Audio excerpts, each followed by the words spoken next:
Immigration tips from America to Norway, day 16. I'm doing 30 days of these. It's turned into more of a reflection. This is part 2 of why, what I'm calling, no, it's not really worth it. Here's part 2, and I want to start with an anecdote. When I had to put my first dog to sleep as an adult, that my husband and I had adopted, it was sort of our first baby. In my head, I always thought of like the moment you put a dog to sleep that the doctor says, they're going to die in hours, let's end their suffering.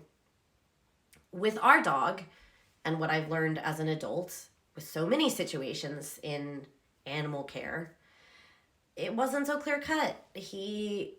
Nobody could figure out what was wrong with him, but he was like pacing the floor all night, every night, even though he had crippling arthritis.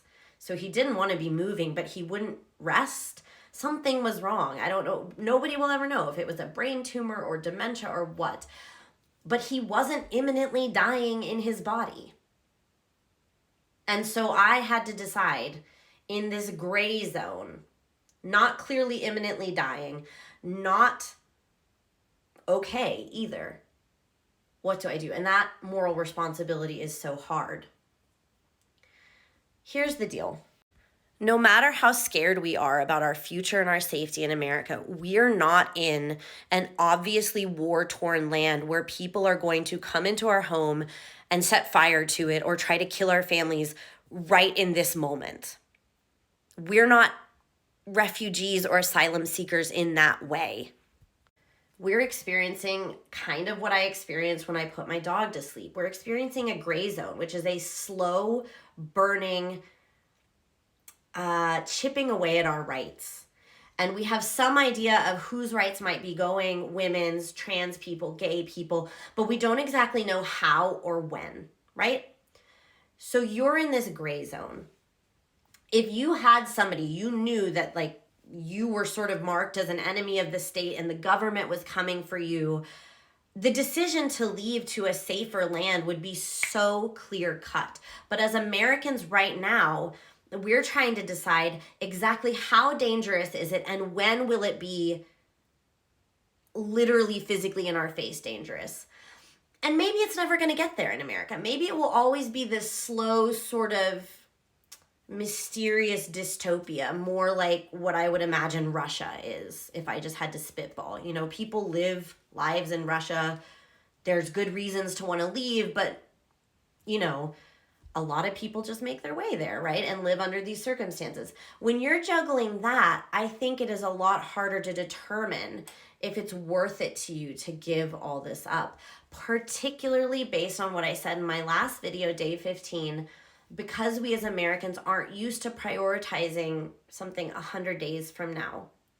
Because of this sort of slow boiling dystopia we live in the now. We just try to get along now. It's hard to think about what we'll want in 100 days.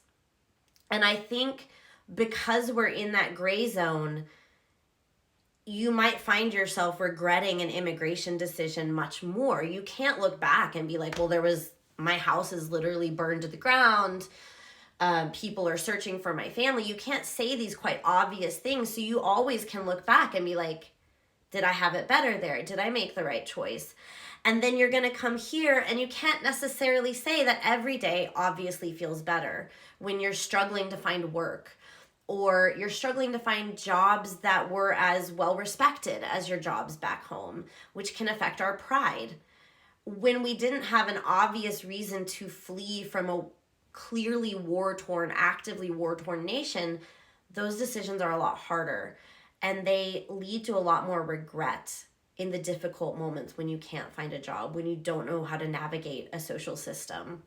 And in that regard, I think Americans are in a unique position when they're considering these things. I know it's tempting to say, I just want to leave. But that isn't always the solution you think it is. And to just say, I just want to leave, it also cheapens it. It makes people not give weight to it when we actually do get to a point where you have to leave or else. If you're just saying these things without thinking it through, it becomes what some people might call, in some cases, like white woman tears, that we're crying this sort of hysterical thing without actually intending it or thinking through what it's going to mean for us or whether it will really fix the problem. So those are my reflections on this Tuesday morning.